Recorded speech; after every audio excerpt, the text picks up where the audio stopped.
الحمد لله الذي هدانا سبل السلام وأبحمنا بشريعة النبي الكريم.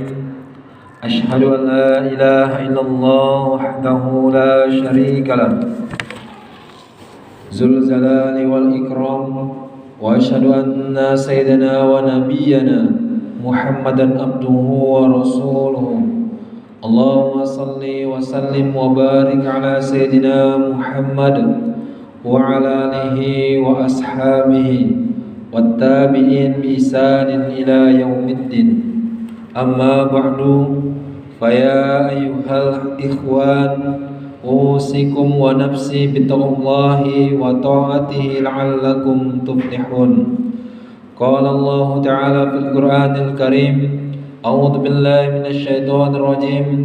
يا أيها الذين آمنوا اتقوا الله وقولوا قولا سديدا يصلح لكم أعمالكم ويغفر لكم ذنوبكم ومن يطع الله ورسوله فقد فاز فوزا عظيما.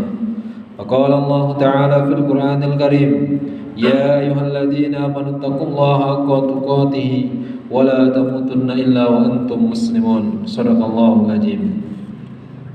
Hadirin jamaah salat Jumat dirahmati Allah Subhanahu wa taala.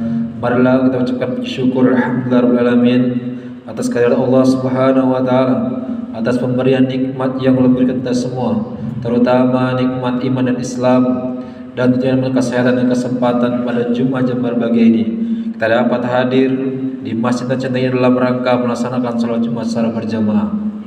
Kemudian salawat dan salam menyebutkan Nabi Allah Muhammad Rasulullah SAW dengan bermasalah atasnya Allahumma salli ala Sayyidina Muhammad wa ala ali Sayyidina Muhammad beserta para keluarga, para sahabat Rasulullah, dan juga kita sebagai para pengikutnya dengan istiqomah kita menjalankan satu ajarannya. Mudah-mudahan Rasulullah SAW berkenan memberikan syafaat atau pertolongannya di umur segala. Amin ya rabbal alamin. Tema khutbah Jumat pada Jumat berbahagia ini tentang kunci meraih kebahagiaan hidup. Marilah kesempatan yang baik ini di masjid yang kita cintai ini sebagai sarana introspeksi untuk meningkatkan ketakwaan kepada Allah Subhanahu wa taala. Caranya adalah dengan menjalankan perintah Allah dan menjauhi segala apa yang telah dilarang oleh Allah. Kalau upaya perbaikan takwa terus dilakukan, kita akan termasuk kalangan yang beruntung. Jamaah yang dirahmati Allah Subhanahu wa taala, setelah kita menjalankan salat fardu 5 waktu, kita terbiasa berdoa, Rabbana atina fid dunya hasanah wa fil akhirati hasanah wa qina azabannar. Yang artinya, ya Tuhan kami, berilah kami kebaikan di dunia dan kebaikan di akhirat, dan peliharalah kami dari siksa neraka. Pertanyaannya, bagaimana cara menggapai hidup bahagia? Tentu kita akan menjawabnya sesuai dengan tuntunan Allah Subhanahu wa taala dan Rasulullah Nabi Muhammad sallallahu alaihi wasallam. Dalam Al-Qur'an surah An-Nahl ayat 97, Allah berfirman, A'udzu billahi minasyaitonir rajim. Man amila shalihan min dzakari aw unsa wa huwa mu'min falanuhyiyannahu hayatan thayyibah wa lanajziyannahum ajrahum bi ahsani ma kanu ya'malun.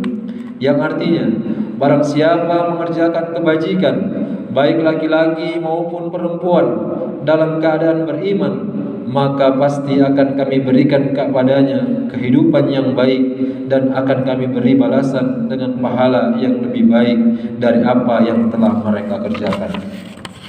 Imam Al-Qurtubi menjelaskan dalamnya kitabnya Tafsir Al-Qurtubi bahwa terdapat beberapa tanda hidup bahagia. Pertama adalah rezeki yang halal. Rezeki yang halal membuat hidup menjadi bahagia dan berkah. Segala urusan menjadi mudah. Keluarga penuh sakinah, mawaddah dan rahmah. Putra-putrinya soleh dan soleha. Juga jiwa raga semangat untuk ibadah. Harta melimpah ruah, bisa digunakan untuk haji dan umrah ke Mekah, serta ziarah Nabi Muhammad SAW di Madinah, dan meninggal dalam keadaan husnul khatimah. Rezeki yang halal menjadi pertanda seorang hidup bahagia di dunia ini. Hal ini terbukti jika kita melihat beberapa contoh dalam kehidupan nyata. Sebuah keluarga yang hidup serba pas-pasan membesarkan putra-putrinya dengan serba kekurangan, namun dengan harta yang halal. Alhamdulillah, berkah dan dapat untuk mengarungi kehidupan. Walaupun dirumuskan dengan matematika manusia tidak akan cukup, namun matematika Allah dapat mencukupinya.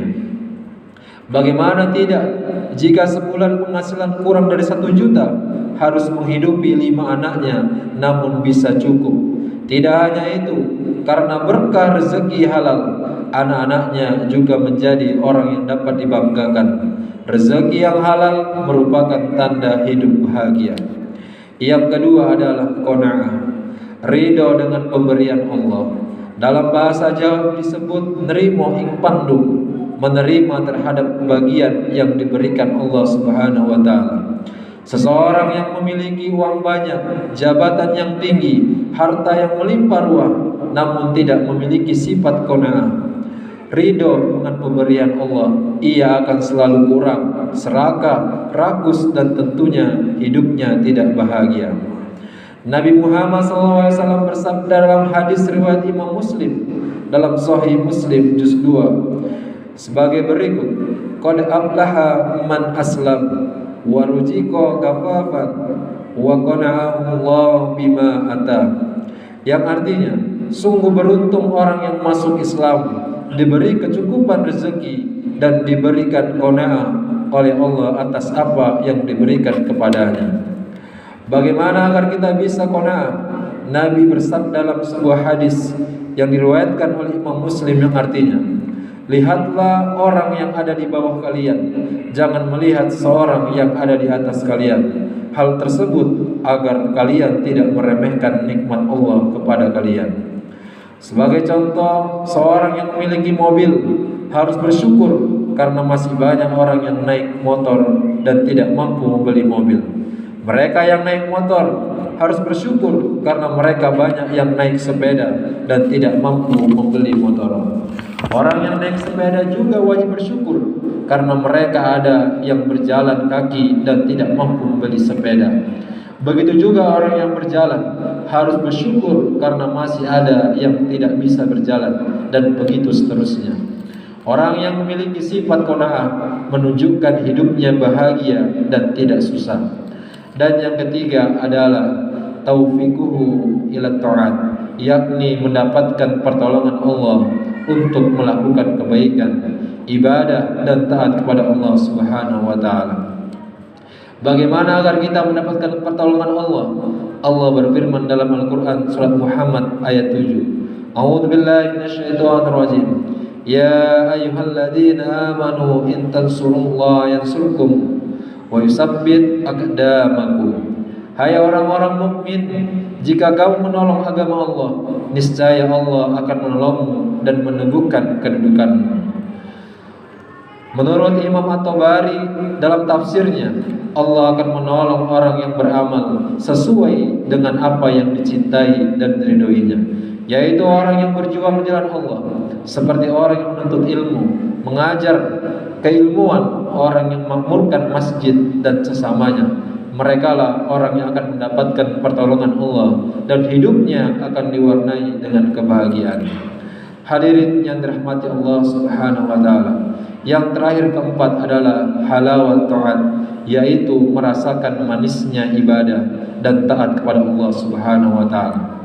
Nabi bersabda dalam sebuah hadis yang diriwayatkan oleh Imam Al-Bukhari yang artinya, ada tiga orang yang dapat menemukan manisnya keimanan. Yang pertama, orang yang lebih mencintai Allah dan Rasul dibanding selainnya. Yang kedua, orang yang mencintai seorang karena Allah. Yang ketiga, orang yang benci untuk kembali kepada kekufuran, sebagaimana ia benci dimasukkan ke neraka.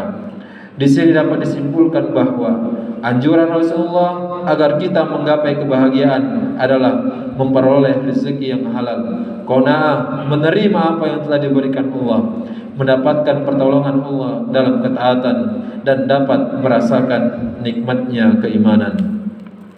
Semoga kita semua selalu mendapatkan rahmat Allah, agar kita menjadi manusia yang bahagia hidup di dunia dan di akhirat.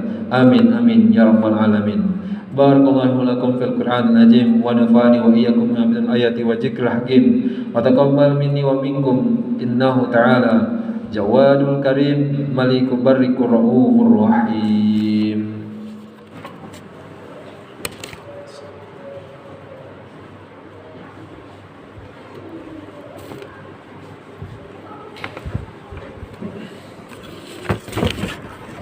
Alhamdulillahi ihsanihi wa syukru lahu ala taufiqi wa imtinani. Asyhadu an la ilaha illallah wahdahu la syarika lah wa asyhadu anna sayyidina Muhammadan abduhu wa rasuluhu ad-da'i ila ridwani. Allahumma salli wa sallim ala sayyidina Muhammad wa ala alihi wa ashabihi wa sallim tasliman katsira. Amma ba'du, fa ya ayuhan nas يا أيها الذين آمنوا اتقوا الله حق تقاته ولا تموتن إلا وأنتم مسلمون. فقال الله تعالى في القرآن الكريم إن الله وملائكته يصلون على النبي يا أيها الذين آمنوا صلوا عليه وسلموا تسليما. اللهم صل على سيدنا محمد صلى الله عليه وسلم وعلى آل سيدنا محمد وعلى أنبيائك ورسولك وملائكة المقربين. وارض اللهم عن الخلفاء الراشدين أبي بكر وعمر وعثمان وعلي وعن بقية الصحابة والتابعين لهم بإحسان إلى يوم الدين. وارض عنا معهم برحمتك يا أرحم الراحمين. اللهم اغفر للمسلمين والمسلمات والمؤمنين والمؤمنات الأحياء منهم والأموات. اللهم اجعل الإسلام والمسلمين واجعل الشرك والمشركين وانصر عبادك الموحدين وانصر من نصر الدين واخذل من خذل المسلمين ودمر أعداء الدين واعلي كلمتي إلى يوم الدين. اللهم ادفع عنا البلاء والوباء والزلازل والمحن والسوء والفتنة والمحن ما ظهر منها وما بطن من بلدنا إندونيسيا خاصة وسائر المسلمين عما يا رب العالمين. ربنا آتنا في الدنيا حسنة وفي الآخرة حسنة وقنا عذاب النار. عباد الله إن الله يأمر بالعدل والإحسان وإيتاء ذي القربى وينهى عن الفحشاء والمنكر والبغي يعظكم لعلكم تذكرون. فاذكروا الله العظيم يذكركم واشكروه على نعمه يزدكم ولذكر الله أكبر. أقيموا الصلاة.